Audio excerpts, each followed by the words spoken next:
What's up, everybody? Matt Nuzzo. We're here at Reel to talk to you about the Ion Booster Vest. This one's a top seller for us for people that want to have a lot of flotation.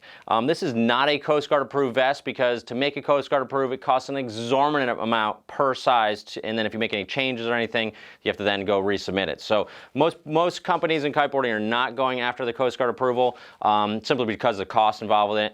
And that allows to keep the vest cost down. This is a really affordable vest, but it actually is really popular, comfortable, and works well for a waist harness and a seat harness. So you can see it's a little higher cut. It's kind of like a sailing vest or a kayaking vest where you have a higher cut to it. So this is going to be above your harness. Even if it's a waist harness, it's above the waist harness and it's above the seat harness.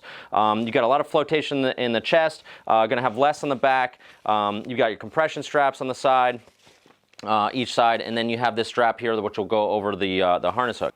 Okay, so I want to try this thing on. First, I'm going to put a harness on so you can see how it's going to fit with a waist harness. I'm 5'10", 170 pounds. This is a size large, which fits me pretty well. So let's get a harness on here. We've got the Ion Apex. Super nice harness. For those who are curious about these, they've got this killer clip here. Whammo, slam shut. Close the door. Okay, let's get my vest on. So this has the side zip. It's kind of the only one. It works really well because the zip's out of your way when you're kiteboarding, but the only one downside is that getting the zipper closed sometimes is a little bit tricky, particularly if you're putting it over a harness. So you can see here I've got the vest on. We're gonna put this loop over the harness hook so it kind of stays together as one controlled unit. Where's my side plug here? Too many straps.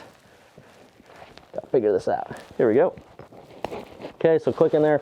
Then you can crank this down, and that's going to kind of keep the vest and the jacket all as one piece. But you can see here, I've got plenty of mobility. It is a little bulky, it's a little bulkier, but again, it gives you lots of flotation. So if you're concerned about having to swim in, you're not that strong a swimmer, this is a really nice vest because it gives you a lot of flotation, but it's out of the way. You can see I've got harness on. It does go over the back of my harness plate. If I have a seat harness, it's probably not going to hit that at all, but it does kind of go over the back plate here. But still wearing a waist harness and having a vest go over the top, a lot of times the vest comes down over the bar. It's totally in the way. It's nice that they've cut this thing nice and high so you can actually have the spreader bar be independent. You can also reach that spreader bar for activating the safety very easily because the vest isn't in the way and bulking you up. So if you want to have more information about this vest, you can call us at the shop, 252-987-6000, or you can reach us at realwatersports.com. See you guys on the water.